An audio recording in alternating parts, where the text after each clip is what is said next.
Hello everyone, मैं राय। आप सभी का राय ऑनलाइन एकेडमी पर बहुत बहुत स्वागत है। राय ऑनलाइन एकेडमी एक ऐसा चैनल है जहां पर आपको क्लास 10 से 12 के साथ पॉलिटेक्निक, एंट्रेंस, सेमेस्टर एवं कंपटीशन का सारा स्टडी मटेरियल बिल्कुल फ्री में अवेलेबल करवाया जाता है ना। तो आप सभी स्टूडेंट का इस लाइव सेशन में हार्दिक स्वागत है। तो आप राय ऑनलाइन एकेडमिक चैनल को अगर यदि आप नए स्टूडेंट हैं तो शेयर कर दीजिएगा और साथ ही आप सब्सक्राइब कर दीजिएगा और सभी स्टूडेंट शेयर कर दीजिएगा और साथ में आपका एक है ना तो लाइक का बटन क्लिक कर दिया जिससे आपका रिप्रेजेंटेशन इस वीडियो में आपका है ना इस क्लास में आपका बन सकेगा है ना। तो सबसे पहले हम लोग आज देखिए हम लोग आज स्टार्ट कर रहे हैं हिस्ट्री में। उत्तर वैदिक काल में हम लोग पढ़ रहे थे। उत्तर वैदिक काल में हम लोग आज सामाजिक जीवन को पर अध्ययन करेंगे।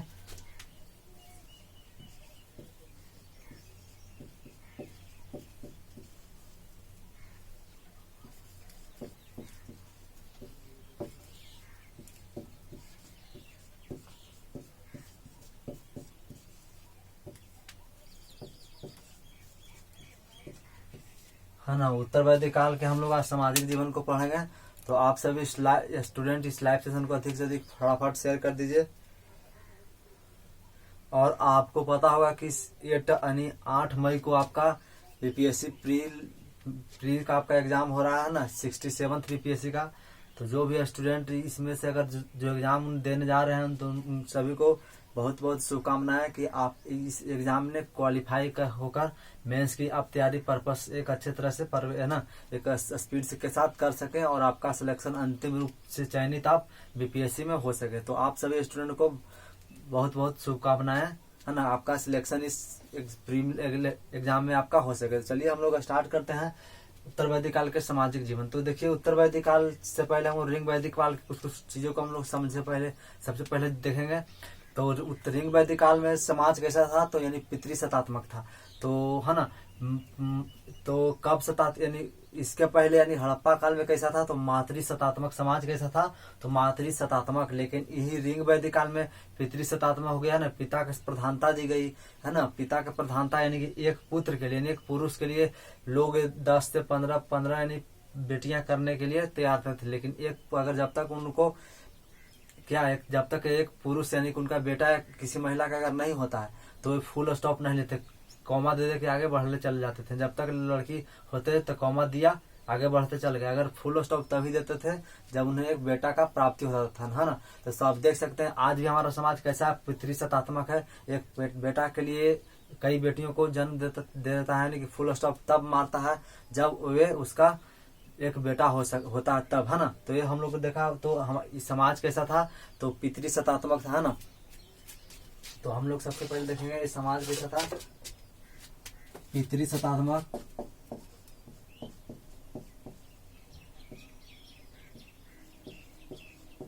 यानी समाज कैसा था, तो पितृ सत्तात्मक है ना। इसमें समाज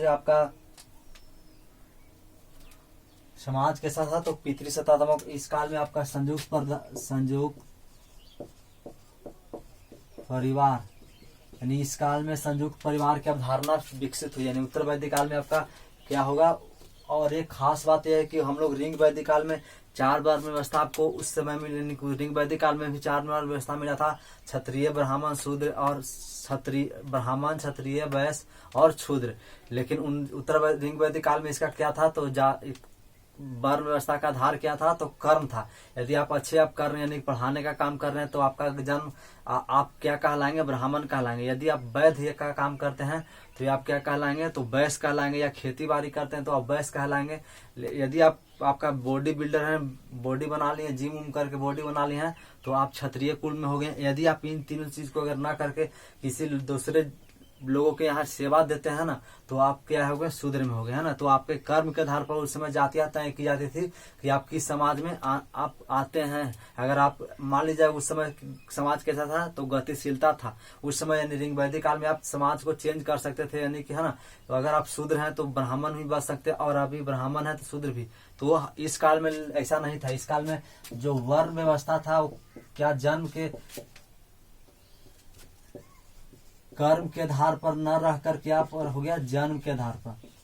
यानी कि आपका जन्म अगर ब्राह्मण के यहाँ हुआ है तो आप ब्राह्मण कहलाएंगे। यदि आपका जन्म शूद्र के यहाँ हुआ हो तो आप शूद्र कहलाएंगे। भले ही आपका अगर आपका ज्ञान नहीं भी है ना तो आप ब्राह्मण ही कहलाइएगा। आप देखेंगे छोटा आज भी कि छोटे छोटे ब्राह्मण के लोग आज भी अगर जाते हैं, अगर उम्र से छोटा भी रहता है तो लोग प्रणाम पंडित जी या प्रणाम ब्राह्मण जी कहता है ना। तो ठीक, अगर शूद्र काफी विद्वान भी है तो क्या वो ब्राह्मण नहीं हो सकता है ना। इस काल में क्या हुआ, तो जन्म के आधार पर जातियां तय करने होने लगी। तो वर्ण व्यवस्था इसमें आधार क्या था, तो हम जातियां तय होने लगी। और इसी काल में 4 वर्ण व्यवस्था था। तो ये आपका हो गया ब्राह्मण, दूसरा हो गया आपका क्षत्रिय, तीसरा हो गया वैश्य, और ये आपका चौथा हो गया आपका शूद्र। इस काल में कहा गया कि ब्राह्मण का जन्म कहाँ हुआ, तो ब्रह्मा के मुख से, है ना। ब्रह्मा के मुख मतलब मुंह से किसका जन्म हुआ, ब्रह्मा के मुंह से, तो ब्राह्मण का। इसी प्रकार क्षत्रिय का कहाँ से जन्म हुआ है, यानी क्षत्रिय का ब्रह्मा के भुजा से हुआ है ना। और इसका हुआ जांग से, और इसका हुआ है तलवा से, यानी कि जिसको पैर कहते हैं। यानी कि इस काल में अब धारणा विकसित हुई कि ब्राह्मण के मुख से किसका जन्म हुआ है, तो ब्रह्मा के भुजा से किसका जन्म हुआ, तो क्षत्रिय का। और ब्रह्मा के जांग से जन्म किसका हुआ, तो वैश्य का। और ब्रह्मा के तलवा से किसका जन्म हुआ है, तो शूद्र का जन्म हुआ है ना। इस काल में आपको ब्रह्मा के यानी कि चारों वर्णों को किया गया, वर्गीकृत किया गया है ना। इसमें वर्गीकृत किया गया यानी अलग अलग वर्गीकरण किया गया है ना। मूल रूप से कब वर्गीकरण किया गया, तो ये आपका हो गया आपका उत्तर वैदिक काल में इसका वर्गीकरण किया गया।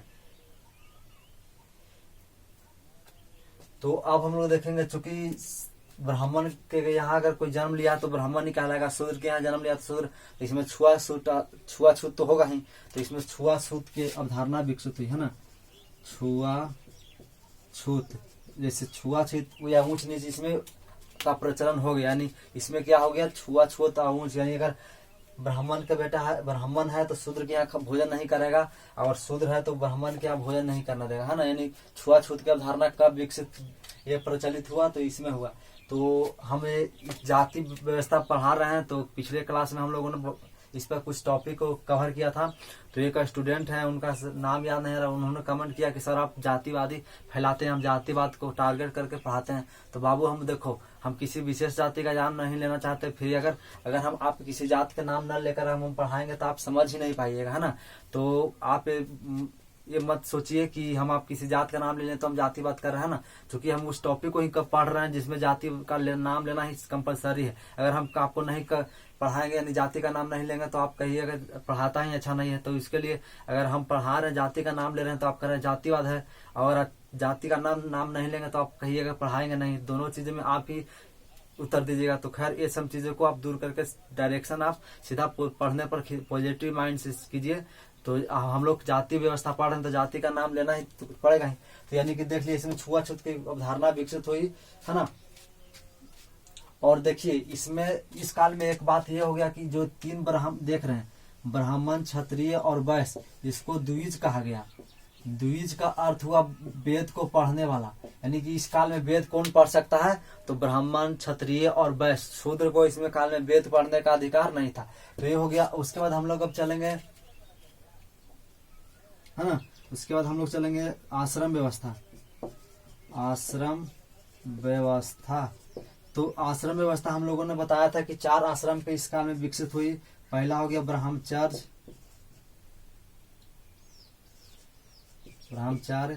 दूसरा हो गया आपका गृहस्थ, तीसरा हो गया वानप्रस्थ,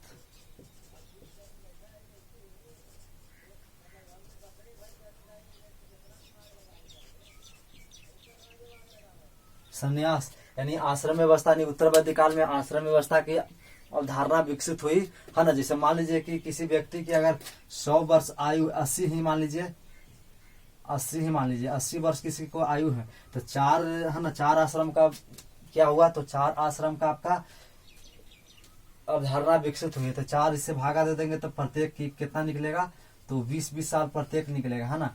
तो 0 से लेकर 20 साल तक हम लोग क्या किसके जिंदगी में रहेंगे, तो ब्रह्मचर्य। उसी में 21 से आपका 40 हो जाएगा, फिर आपका 41 से आपका 60 हो जाएगा, और 61 से आपका 80 हो जाएगा, है ना। यानी कि 0 से लेकर अब 20 के बीच में ब्रह्मचर्य की जिंदगी में आप जिएंगे। उसके बाद 21 से लेकर 40 के बीच में आप क्या गृहस्थ के जीवन जिंदगी जिएंगे। उसके बाद 41 से लेकर 60 के बीच आप वानप्रस्थ, और ये आपका 61 से 60 के बीच। यानी कि सबसे पहले समझे कि ब्रह्मचर्य का अर्थ क्या होता है। कई स्टूडेंट का जवाब आता है कि ब्रह्मचर्य का होता है पढ़ाई करना, है ना। तो ये सब चीजें नहीं है। इसका ब्रह्मचर्य का जनरली अर्थ होता है इंद्रियों पर नियंत्रण। जो शरीर में आपका जितना भी इंद्रियन है उस पर आप अगर आप कंट्रोल कर लिए, यानी नियंत्रण कर लिए, तो आप ब्रह्मचर्य जिंदगी में को अच्छे तरह से जी रहे हैं ना। आप अगर इस जिंदगी को अगर इंद्रियां का नियंत्रण नहीं, कंट्रोल नहीं कर पाइएगा, तो आप ब्रह्मचर्य जिंदगी नहीं जी पाएगा। जैसे कहने का अर्थ हुआ कि आप जैसे इंद्रियां, आंख इंद्रियां, मुंह इंद्रियां, मन इंद्रियां, है ना। तो इन सभी मान लीजिए कि आप रास्ता में जा रहे हैं और देख लिए समोसा बना हुआ है, तो ये ना कि मुंह से लार टपकने लगा और समोसा जाकर खा लिए, तो इसी को इंद्रियां नियंत्रण। अगर उसको आप रोक लिए तो उसी को हम लोग इंद्रियों को नियंत्रण करना ही करना। जैसे आप लोग गर्लफ्रेंड बॉयफ्रेंड के फेर में चल जाता है, तो क्या होता है, इंद्रियां पर अगर कोई भी लड़का अगर इंद्रियां पर नियंत्रण कर लिया, है ना, तो यानी क्या, तो मन को उस पर सेटअप नहीं किया, डायरेक्ट वो पॉजिटिव थिंकिंग के साथ किया, तो उन्होंने इंद्रियों पर नियंत्रण कर लिया। इंद्रियां पर नियंत्रण करके नेगेटिव यानी गर्लफ्रेंड और बॉयफ्रेंड से दूर हो जाता है ना। जो व्यक्ति इंद्रियों पर नियंत्रण कर लेगा वही ब्रह्मचर्य जिंदगी है। तो यानी कि आपको यानी कि जनरली 20 साल के यानी 20 साल तक आप जो भी पढ़ाई लिखाई करना है ना, जितने भी करना, नौकरी लेना, तो इसमें आप कर लीजिए। जैसे ही आप 21 साल होइएगा तो 21 साल में आपको शादी विवाह हो जाएगा। नहीं शादी विवाह बाल बच्चा और किस्म के अंतर्गत आएगा, तो गृहस्थ जीवन के अंतर्गत आएगा 21 से 40 के बीच। उसके बाद 41 आएगा, तो 41 जब ऐसे आप क्रॉस करने लगे 40, तो आपका एक आधा उम्र पार कर लीजिएगा, है ना। तो यानी 80 एवरेज हम लोग माना, तो आधा उम्र 40 होगा, तो 40 से पार कर लिएगा तो आपको घूमने, यानी वानप्रस्थ का मतलब होता है वन, यानी जगह जगह पर घूमिए। जैसे तीर्थ स्थान अगर हिंदू धर्म है तो मथुरा हो गया, काशी हो गया ना, अयोध्या हो गया। उसी प्रकार अगर मुस्लिम धर्म में है तो आपका मक्का मदीना हो गया, है ना। बौद्ध धर्म हो गया तो बोध गया हो गया। आपका जैन धर्म है तो महावीर के हो गया, स्थल देखिए घूमिए।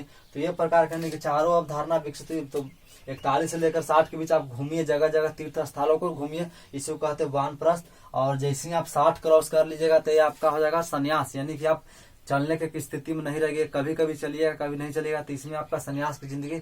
आप ईश्वर से प्रार्थना कीजिए कि हे प्रभु जल्दी ले चलो ऊपर, है ना, यानी ऊपर ले चलो जल्दी। तो आप बार बार प्रार्थना कीजिए कि जल्दी ऊपर ले चले। तो ये आपका हो गया संन्यास का जिंदगी।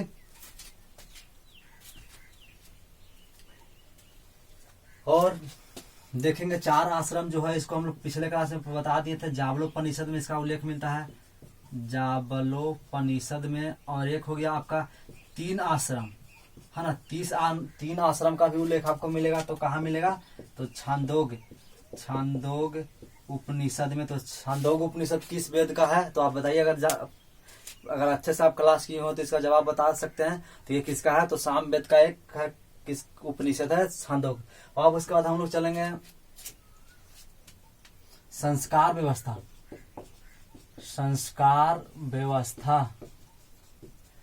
इस काल में देखिए संस्कार व्यवस्था की अवधारणा विकसित हुई और कुल 16 अवधारणा विकसित हुआ। लेकिन हम लोग को 16 को नहीं पढ़ना है, 16 आपको एग्जाम में नहीं आएगा। कुछ कुछ इंपॉर्टेंट है जिसको हम लोग आज कवर करेंगे। तो आपका पहला हो गया गर्भाधारण।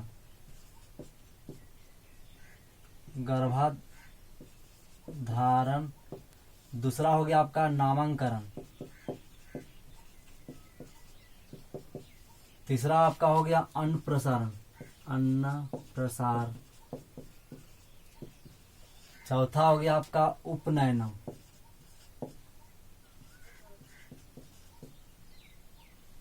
पांचवा हो गया आपका आपका पहला हो गया गर्भधारण, दूसरा हो गया नामकरण, है ना। इसके बाद अन्न प्रसारण हो गया। इसके बाद इसमें चौथा आपका चूड़ामन हो गया, चूड़ामन। उसके बाद आपका उपनयन होगा, एनम। छठा आपका हो जाएगा आपका वेदारंभ। है ना, यानी छठा आपका क्या हो जाएगा, तो वेदाराम छठा आपका हो जाएगा। यानी कि पहला आपका गर्भाधारण, दूसरा नामांकन, तीसरा अन्न प्रसारण, चौथा चूड़ामन, उसके बाद उपनयनम, नहीं सब इसके पहले उपनयनन नहीं, उपनयनन का से पहले होगा क्या, तो विद्याराम, पहले विद्या को आराम करेंगे उसके बाद उपनयनम होगा, है ना। तो पहले विद्या को आराम कर लेंगे, तो ये आपका विद्याराम हो गया, उसके बाद उपनयनन होगा उपनयनम, उसके बाद सतमा आपका हो गया विद्यारंभ, है ना। उसके बाद आपका हो गया डायरेक्ट सतमा से आपका हो जाएगा पंद्रहवा, पंद्रहवा होगा विवाह संस्कार, और आपका 16वां हो जाएगा दाह संस्कार, है ना। यानी कि स्कूल हम लोगों को ये टॉपिक स्कूल होता है 16, लेकिन हम लोगों को कुछ जो मेन पॉइंट है उसको हम लोग जानेंगे। पहला हो गया गर्भधारण है, अगर कुछ व्यक्ति का किसी महिला के गर्भ में उसका बेटा पल रहा है तो उसका क्या कहलाएगा, वो संस्कार गर्भधारण संस्कार कहेगा। आप जनरली आज भी देखने के लिए मिले होंगे कि अगर कोई महिला प्रेग्नेंट होती है और वो बच्चा 9 महीना के कारागार में पहुंचने का उसका जब ड्यूरेशन समय पूरा होने लगता है, तो उन्हें एक अच्छा पोजीशन यानी अच्छा पॉजिटिव माइंड के साथ उसको ये बताया जाता है कि आप हमेशा एक पॉजिटिव थिंकिंग को सोचिए, जिससे आपका बच्चा प्रभाव पॉजिटिव है। अगर आप गलत चीजों को बार बार, यानी यदि महिला गलत चीजों को सोचेगी, है ना, तो उसका प्रभाव किस पर जाएगा, उसका जो पेट में पल रहा है बच्चा पर जाएगा, जिससे वो अगर निगेटिव सोचेगी महिला तो निगेटिव थिंकिंग उसमें जाएगा, डेवलप होगा। अगर आप पॉजिटिव थिंक सोचेगी तो पॉजिटिव थिंकिंग उसमें यानी बच्चा में माइंड सेट होगा, है ना। तो ये हो गया यानी कि गर्भाधारण हो गया। उसका अगर बच्चा जन्म ले लिया तो उसके बाद उसका नाम देंगे, यानी जो भी नाम देना, सिंटू मिंटू किंटू कुछ भी। उसके बाद जब अगर नाम दे दिए तो सबसे पहले अन्न खिलाया जाता है ना, कि चावल का दाना खिलाया जाता है, यानी सबसे पहले भोजन कराया जाता है। यानी चावल जब उसको छुआया जाता है, यानी सबसे पहले क्या चावल अगर छुड़ाया जाएगा तो उसको कहेंगे अन्न प्रसारण। उसके बाद चूड़ामन का अर्थ यानी चूड़ा खिलाना नहीं, चूड़ा नहीं समझिएगा, ये मुंडन होता है, मुंडन ये आप आज भी देखे होंगे। किसी किसी के बच्चा का अगर टीक अगर हिंदू धर्म में होगा तो उसको टीक छोड़ दिया जाता है, क्या कि उसको मुंडन करने के लिए, ये आपका मुंडन भी होता है। फिर आपका पचमा हो गया, जब मुंडन हो जाएगा तो उसके बाद विद्याराम, यानी क ख का पढ़ाओ उसको सिखाएगा, तो विद्या आराम उसको करा जाएगा, यानी पिलसीट देकर उसको पिलसीट दे दिया है कि आप क ख यानी पाई लकीर खींचना जब चालू करेगा तो उसको विद्याराम कहेंगे। उसके बाद उपनयनम, है ना, उसके बाद क्या होगा तो उपनयनम, उपनयनम आप विद्या जब आराम कर लेगा तो उसके बाद उपनयनम होगा। उपनयनम का मतलब जनेऊ, आप देखे होंगे हिंदू धर्म में लोग जनेऊ पहनता है, यानी धागा की तरह इस तरह अथी, है ना, गले में, तो उसको क्या होगा तो जनेऊ इसमें धारण करेगा, है ना, जनेऊ। उसके बाद विद्याराम में आपका क्या वेद पढ़ना, इसमें क्या होगा तो वेद पढ़ेगा, और वेद यानी कि उपनयन के बाद विद्याराम होगा, उसके बाद वेद पढ़ेगा, उसके बाद आपका विवाह संस्कार होगा,